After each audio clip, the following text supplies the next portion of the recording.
that the next one to arrive claiming to be God is a fraud, it doesn't do much in terms of predictive programming.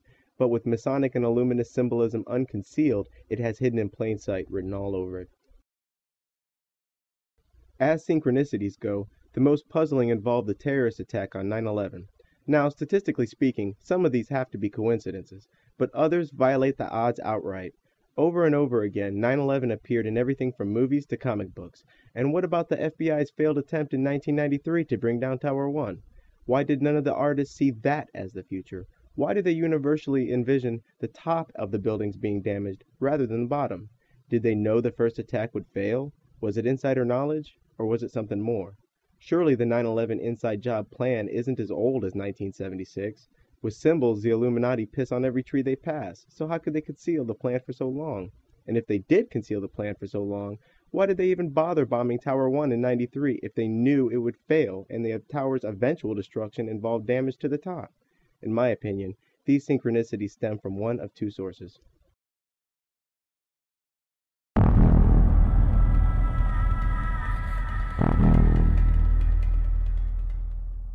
Hello, ladies and gentlemen. I'm so glad that you could join us today for this Wednesday, July 25th, 2001 broadcast. And I'm going to put the call out that you call the White House and tell them, look, we've seen the news stories that you've wanted to blow things up, that you have blown things up, and that you're saying that 4 million of us are going to die and we need martial law and the Associated Press at one of your little drills you had.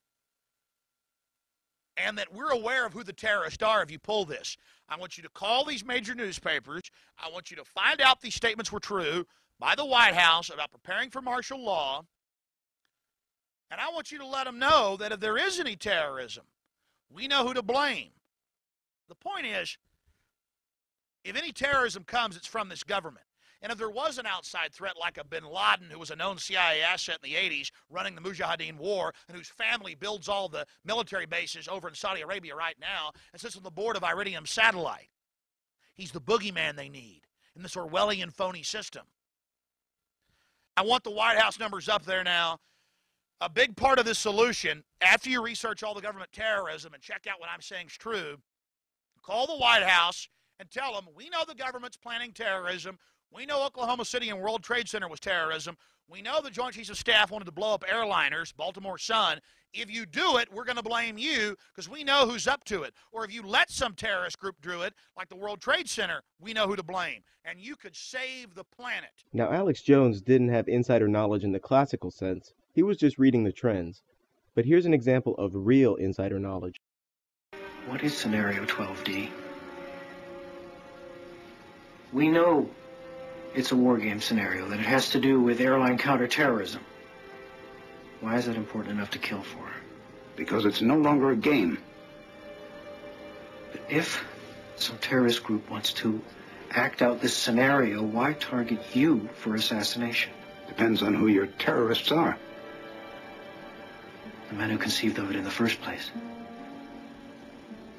You're saying our government plans to commit a terrorist act against a domestic airline? There you go. Indicting the entire government as usual. It's a faction. A small faction. For what possible gain? The Cold War's over, John. But with no clear enemy to stockpile against, the arms market's flat. But bring down a fully loaded 727 into the middle of New York City, and you'll find a dozen tin-pot dictators all over the world just clamoring to take responsibility and begging to be smart-bombed. I can't believe it. This is about increasing arms sales. Mm-hmm. This is Birdcage Liner.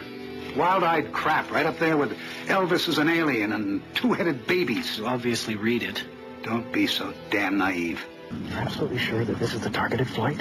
This flight was chosen primarily for its visibility.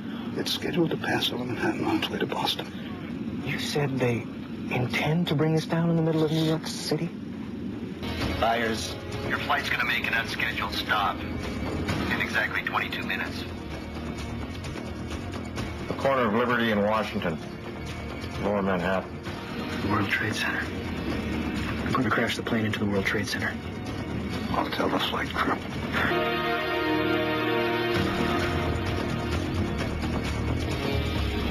All right, try cutting electrical power. We've thought of that. We've thought of everything. New York Center, this is Atlantic National Flight 265 Heavy. We are declaring an emergency. We have 110 souls on board, 16,000 pounds of fuel.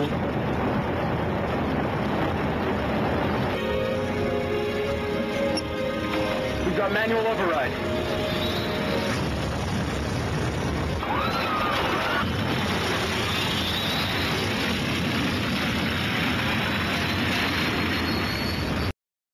The Lone Gunman ran in 2001. That's right.